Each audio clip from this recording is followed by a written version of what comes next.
ઇઝરાયેલે યમનના 2 બંદરો પર હુમલો કરી દીધો છે.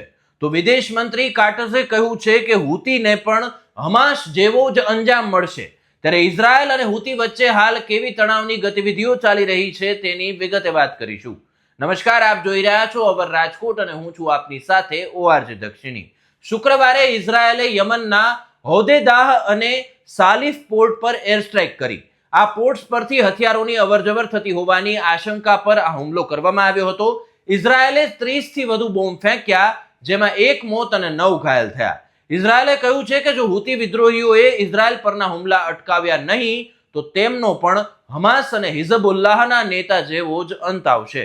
ગયા વર્ષે ઇઝરાયેલે હમાસના નેતા યાહ્યા શિનવાર, મોહમ્મદ દઈફ અને હિઝબુલ્લાહના હસન નસરલ્લાહને ઠાર માર્યા હતા. પીએમ બેન્ઝામિન નેતન્યાહુએ જણાવ્યું છે કે હુતી માત્ર એક મોહરો છે, તેના પાછળ ઈરાન છે. અમે હુતીના 2 મોટા ઠેકાણા નષ્ટ કર્યા છે અને આગળ વધુ નુકસાન કરીશું. ઇઝરાયલ વિદેશ મંત્રી કાર્ટઝે કહ્યું છે કે હવે અબ્દુલ મલિક અલ હુતીને પણ મજબૂત જવાબ મળશે. જેમ હમાસના નેતાઓને મારી નાખ્યા તેમજ હવે હુતીના નેતાઓને પણ જવાબ આપવામાં આવશે.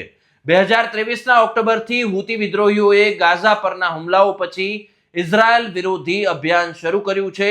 તો હુતીના હુમલાઓમાં 34 થી વધુ મિસાઇલો અને ડ્રોન્સ ઇઝરાયલ પર છોડવામાં આવ્યા છે. 4 મેના રોજ હુતીએ બેન ગુરિયન એરપોર્ટ પર બેલેસ્ટિક મિસાઇલથી હુમલો કર્યો હતો, જેનાથી એરપોર્ટની નજીક રોડ અને વાહનને પણ નુકસાન થયું હતું. જવાબમાં બીજા જ દિવસે ઇઝરાયેલે હોદેદાહ પોર્ટ શહેર પર 20 ફાઇટર જેટથી હુમલો કર્યો અને 50 ટાર્ગેટ નષ્ટ કર્યા. 2000 કિલોમીટર દૂરથી થયેલા આ હુમલા માટે ઇઝરાયેલે કહ્યું છે કે હવે દરેક મિસાઇલ હુમલાનો જવાબ હવાઈ હુમલાથી મળશે.